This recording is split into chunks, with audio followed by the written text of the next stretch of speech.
element. Fuck, say it with my chest. Bend your vertebrae and snap. Watch me flex cause they don't credit a menace or how my pressing the pen is. Ain't digressing when I say. What is good, GiniGang? It's your boy Gini-MOB over here with a new reaction video. Today, what I'm gonna do, because we just got done doing a reaction to Dax's Narcissist song, I want to do a reaction to mine now. I want to let you guys know why it related so much to Dax's song. Yo, don't forget to like and subscribe. I'm going to get right into this so we can just jump right into what I'm trying to talk about so y'all can hear me out on here.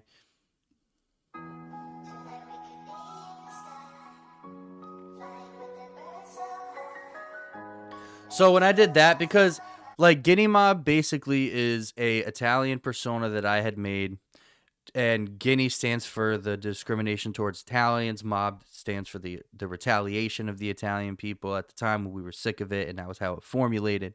But anyways, I wanted to do this as Dante, so I made a whole thing because my real name is Dante, called my Inferno, where I was talking about narcissism. Well, not narcissism, but everything in general, my hell. And obviously, Narcissist was a part of my hell.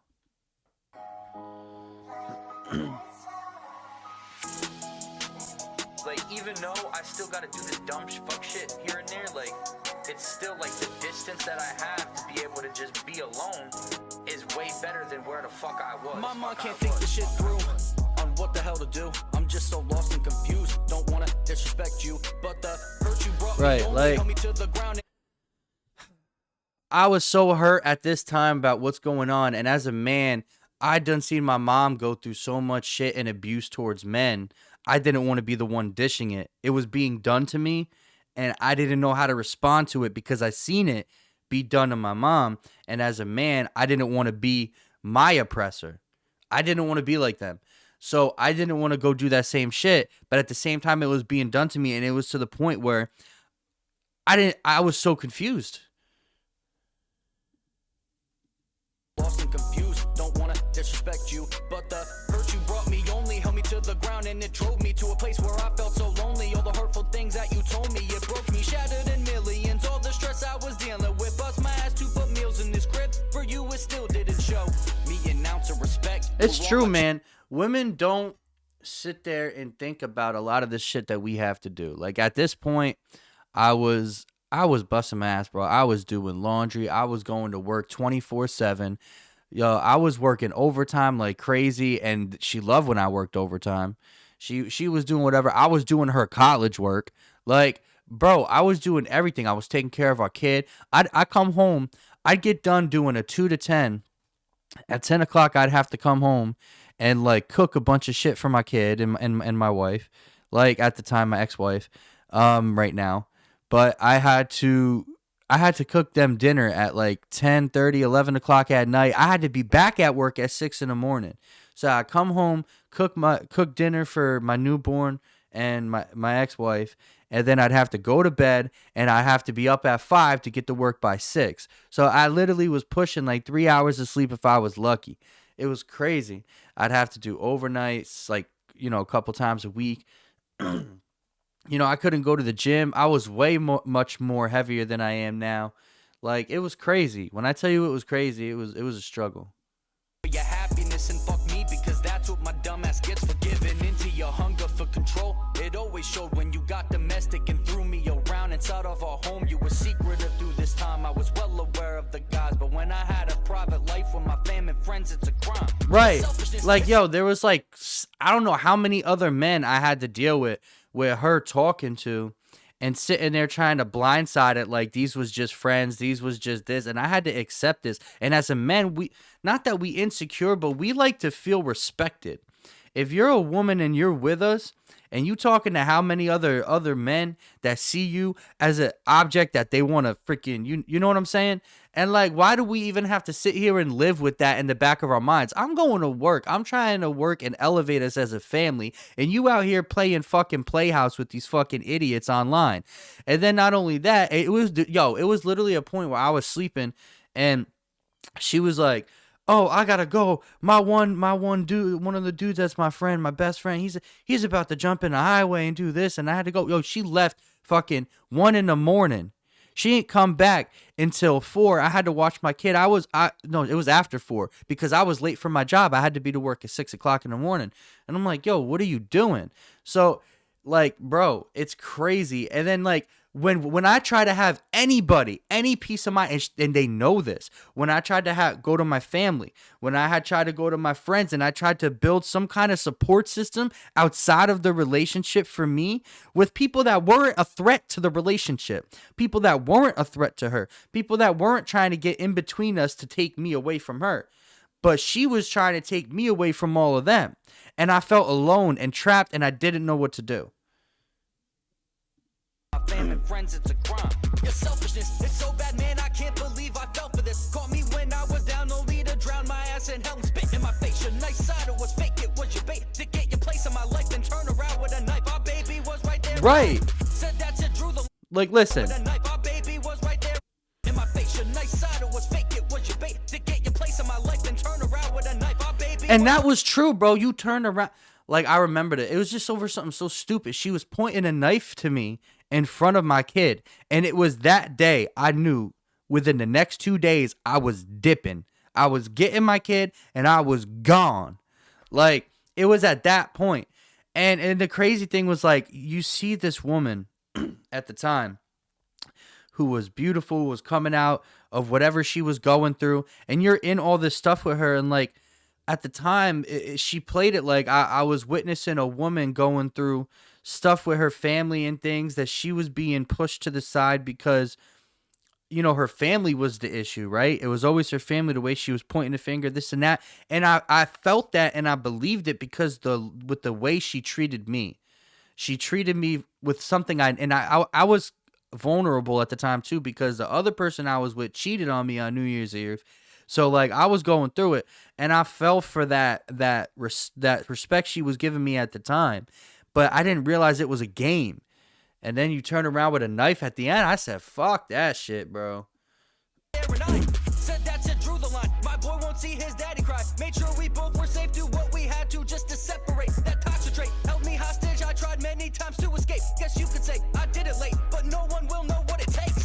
That strength to get away. Gain self-love, Dante, it's okay. You see his face, he needs a chain. Give love and huggies, kisses, May, and beat the change. Gonna get worse. So my son's name, like, May is a nickname for my son, but Love and Huggies, you know, the diapers. At the time, my son was a baby when I dipped. And, you know, I miss when he was that little. But anyways, like I'm saying, he's like 4 now, so he's like sprouting like a king. But like at the end of the day, people don't know the strength that it takes to get out of some kind of massive control like that. And I had to get out of it, and I did. And once I had gotten that peace of mind, it felt so much better. But even then, because now I have a kid and it's tied to her, I still have to live through this on a day-to-day basis, literally. And it's just like, I can't, it's like I escaped the harsh part of being in it 24/7, but at the same time, it feels like I didn't, because I still got to answer her on the phone. I still got to be like, I still got to communicate with her about my kid. Obviously out of respect, because I'm going to do what I need to do as a co-parent. But then a lot of the times I'm being attacked on my dignity as a dad. I'm being attacked on this, being attacked on that.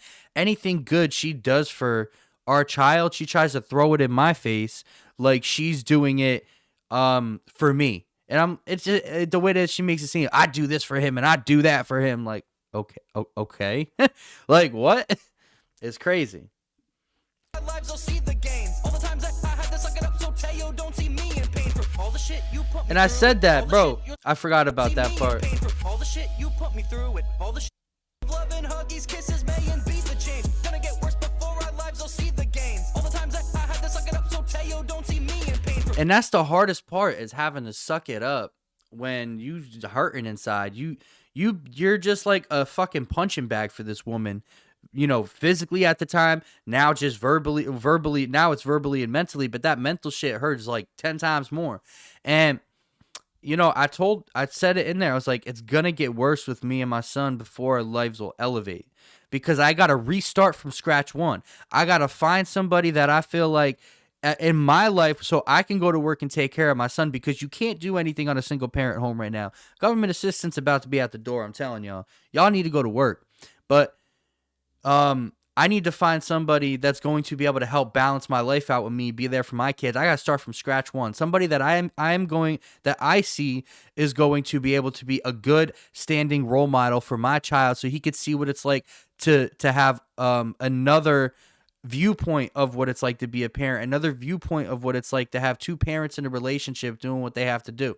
People that work hard, love one another, whatever the case it may be. That's mentally, in my head, that's what I felt like I had to do. And that's what I was doing. But it's not easy. So I got to start that, and I got to make sure it's the right deal before we can elevate and get to where we have to go. And it's not easy. And just to get out of there and start from scratch one in general ain't easy. All the shit you put me through, and all the shit you're still to do, our chances are already screwed. And sometimes I just hate the truth, but all I can say is I did everything that I could to make it work. But with the person you are, it never would. I was gassed out. See the shit I gotta go through? Like, what? Should be mad stupid.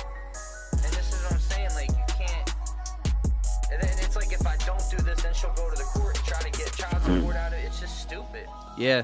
And I'd be trying Like, I remember being in the studio. This is a true story, a very true story. So I was in the studio recording this joint with my producer. His name is Radio. And if y'all want to fact check me, y'all can go on his Instagram and ask him. It's Radio973. But yo, we was in the studio recording, and she calls me in the middle of recording this song, and I'm just like going off back and forth with her, and Radio's like, the fuck? Like, yo, it was like 5 minutes while I'm making this song about her. So I get off the phone, and I just started talking shit just like I am right now. And my producer was so smart, he recorded that, and he put it in the song so y'all can see the fucking reality of what I was writing. to get child support out of it. It's just stupid. And I've been trying to make it as cordial as I fucking can, but like, I can only do so much. She's just never gonna be satisfied. You could never satisfy a Make it narcissist. work with her. So this is my final message. Can only wish blessings, but thanks for your punches because they taught me a lesson. I don't deserve what you gave me, and yeah, you will hate me. It probably bothers you more. Your torture is what'll pay me. So I thank you. Our son's name will be credited for college funds. I put in the support with the truth and pay with honest love. Bottoms up, man. This shit is a diss. I'm only honest. Love bottled up from the pain. Your Kalana. Yo, I love that part. This is like me getting into it with my words and shit. This is to talk about how much I've grown from where I was before. And I'm like, don't worry about it, because what you did to me is only going to make me stronger. It's only going to put me in the position to be able to put money into my son's hand for when he gets older, so he don't have to worry. Not only money wealth, but mental wealth. So it's going to give him a mentally better, stabilized position to be in. And I said, don't be mad at what you did. At the end of the day, I'm going to take it as a positive and do what I need to do with it. And that's what I'm doing today. To this day, that's what I'm doing. Son's name will be credited for college funds. I put in the support with the truth and pay with honest love. Bottoms up, man. This shit is Yeah, I love this part. So I said, I put in the support with the truth. I'm going to tell the truth about it and use my struggle and my pain to get people who can relate to me to, be on board with me and feel like they're being heard too. And I'm going to pay for my kid and everything with honest love. This was honest love. It was being honest to love my kid. honest love. Bottoms up, man. This shit is a diss. I'm only honest love. Bottled up from I'm only honest love. Like, I'm talking to her now. Like, I love how I did that. I just thought that was cool.